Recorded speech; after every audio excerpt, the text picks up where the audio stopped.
Thank you for joining us today on this very special episode of the Leonidas Show, where I am not dressed nearly as fine as David Letterman or... Anyway, we are here today with one of the actors from the Monty Python's Flying Circus. Please welcome Michael Palin. Ah, well, hello there, Mr. Leonidas. Hello there, Mr. I must say, you're one of my favorite reporters from the States. You know my name? Oh, yes, I do. I'm sorry, we have 5 minutes. Oh, 5 minutes, please. Are you okay? 5 minutes! Are you okay? Josh! 5 minutes! I'm sorry. Josh! Turn off the camera, Josh! What's going on? Right. Sorry for that. I apologize. I shouldn't have sparked such a... Oh, no. It's fine. Okay. It really is. It's my own fault. Okay. So, how are you today, Mr. Palin? Oh, I'm feeling just fine. Well, our new film just came out. It's called The Life of Brian. It's the second one we've done since the TV program after Holy Grail. That was a pain to film at some time. I mean, it was really lots of muck and grime. Yeah, the Holy Grail was actually a really, really fantastic film, in my opinion, of course. Oh, really? So, I suppose the stress paid off in the end. It definitely did. The final project was, I mean, sitting through it after we had finished, it was really just, I enjoyed it so much. I mean, there was just so much that went into it behind the scenes, and I'm really glad that most of the people who had to watch it didn't have to go through with the filming of it, because, yeah. Yeah, no, that would be intense. So, get down right to the point. What is this new film about? Well, it's good you ask.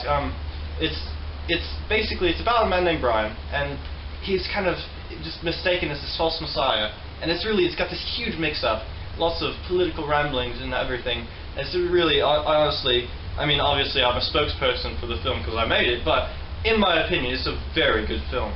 And unfortunately, we've been having a lot of problems with people saying that it's blasphemous because it's religious in the theme of it, obviously, because of the whole Messiah thing, and people are just saying that, oh, you're going to hell because it's with, oh, you guys are the devil's advocates or whatever. I mean, it's ridiculous. There are people picketing the films. There are nuns with banners. I mean, I really wish people would just, it's just a movie. Get over it, because it is really just a movie. Exactly. I mean, and then people are even, one thing that I actually found interesting was people with little slips of paper with the movie information. They say, hey, don't go to this film.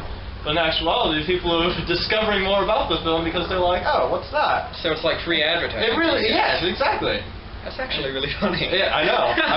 As much as I hate the negative feedback. Yeah, I mean, it's helping. Well, yeah, no, and I can see where that would be helping, but the picketing and whatnot is kind of unfortunate. Have there ever been any other problems with the movie itself after it's been put out? Well, I mean, unfortunately, we went to the BBC and to debate the film, and the men who were on it against us had not actually seen the beginning of the film. They sat down for a screening about 20 minutes late, and that is just key information that they just completely missed out on. And I just found it really ironic, of course, that we're these young comedians, and we're more well-prepared than men twice our age who should be technically more mature than us. Yeah. I did not like that one bit, because it gave them, since they didn't know, it made them seem like they knew more when they were trying to make their points, because they obviously didn't know the actual information. Yeah, they were given wrong information, so exactly. Even when you guys tried to debate it, it just seemed like you guys were just throwing stuff out there. Precisely. Yeah. Well, oh geez. My goodness, I'm so sorry, but we have to take a short commercial break. Okay. I started us a little off with my outbursts and whatnot, so that's okay. We'll be right back with Michael Palin.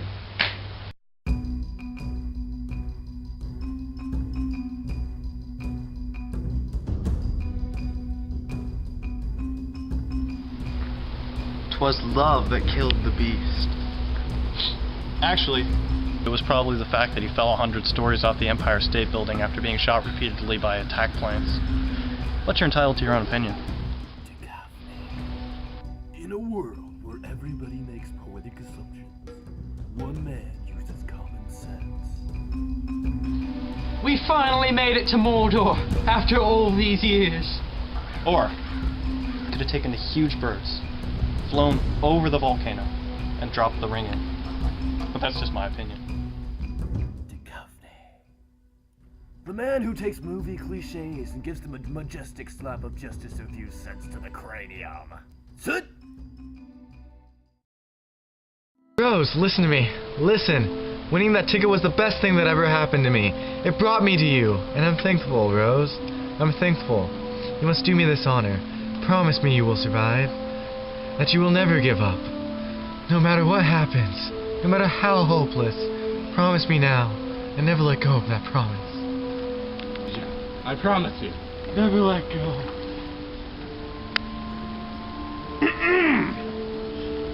You know, there's probably enough buoyancy and surface area to keep you both on there. Unless, of course, you're realizing right now that if we both survived, you'd have to spend the rest of your life with that.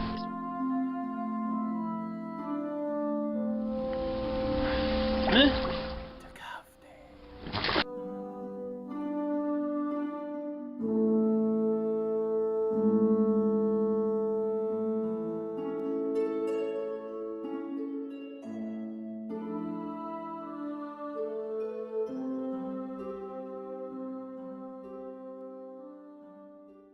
Welcome back, one and all, to this very special episode of the Liam and Ida Show. Don't worry, this time I won't freak out.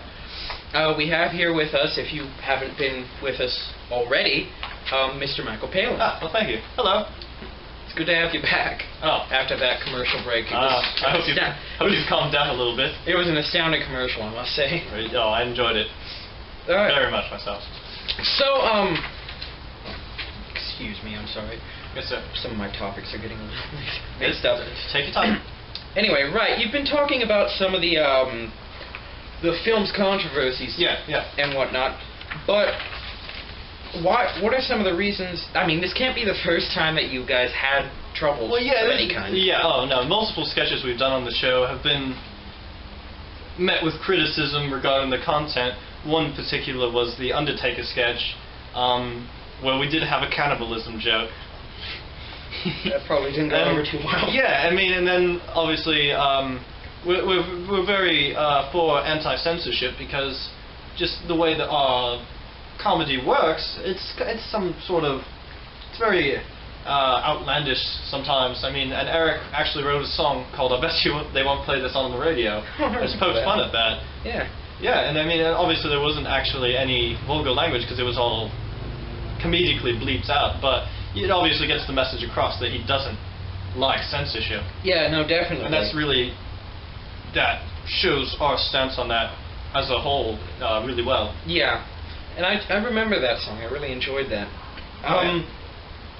So why don't we take a step away from the controversy itself? And can you tell me what you enjoyed most about the life of Brian filming it? Yes, yeah. Well, I mean, we did so much research on the time.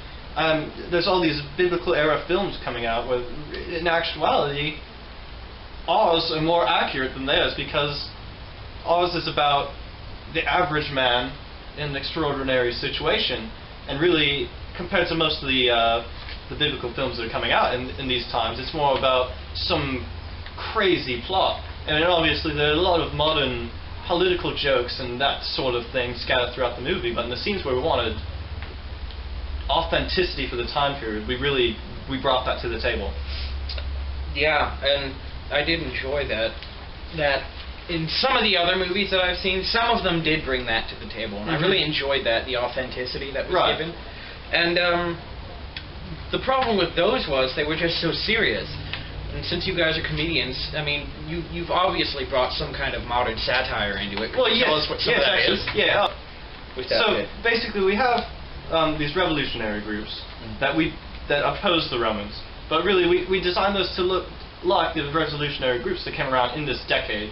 One scene in particular, actually, that we liked was where they're debating over the fact that they spend too much time debating. That's really the thing like that is we can just take such a, I don't want to say simple concept, but one of those kind of jokes that's just kind of ironic and just run with it. And really we just that along with all the political satire, I just honestly just enjoyed the film. Yeah, well, that is something to enjoy, and I think that's kind of funny how you're able to draw that kind of connection. Oh yes. I really do have to watch this movie, though. I'm really looking forward to it. All of the negativity thrown at it aside, I think it's going to be a really good film. Oh, well, yeah, I would recommend watching it. I bet you would. Unfortunately, I would recommend though, watching it. Anyway, unfortunately, Mr. Palin, we've run out of time tonight. But it was a pleasure having you on the show. It was a pleasure being here.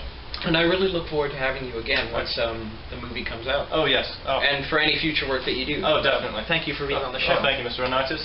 Have a good one. You too.